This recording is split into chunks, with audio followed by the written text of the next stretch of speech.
Yang pertama yaitu ada bahasa. Khulafa'ur Rasyidin berasal dari kata khulafa yang artinya adalah pengganti. Sedangkan ar-Rasyidin mempunyai arti mendapat petunjuk.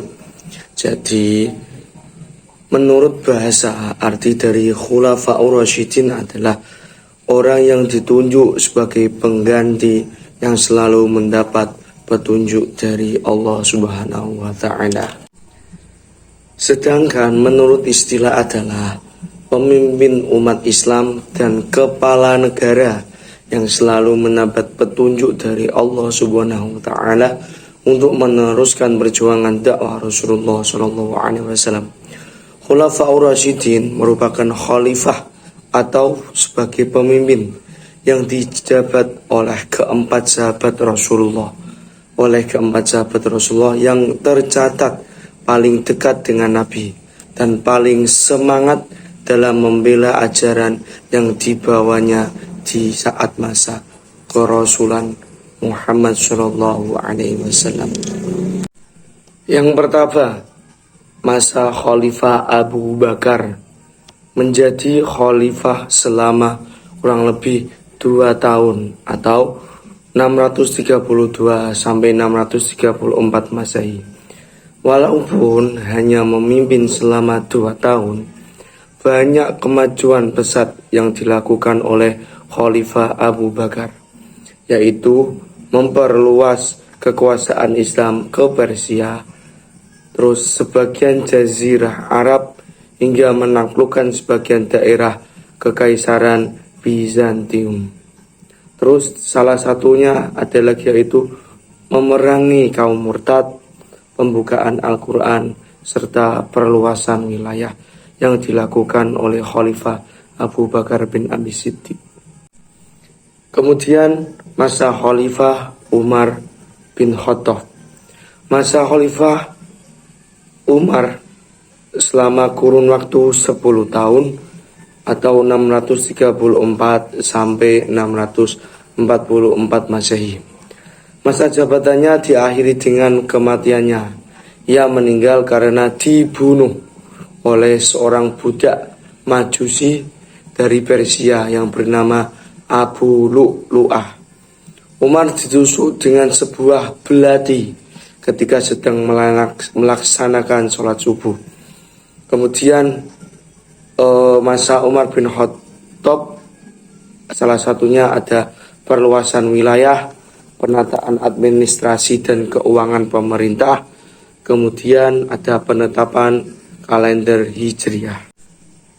Kemudian masa Khalifah, yang pertama ia lakukan adalah mencopot semua gubernur yang dulu diangkat oleh Utsman, karena ia yakin bahwa pemberontakan terjadi karena keteledoran mereka. Dia juga menarik kembali tanah yang dihadiahkan Utsman kepada penduduk dengan menyerahkan hasil pendapatannya kepada negara dan memakai kembali sistem distribusi pajak tahunan di antara orang-orang Islam sebagaimana dulu pernah diterapkan pada masa Khalifah Umar. Salah satunya adalah penggantian pejabat yang tidak memiliki integritas. Jadi pejabat yang tidak mempunyai integritas itu diganti. Kemudian membenahi keuangan negara dan memajukan bidang ilmu bahasa dan bidang pembangunan.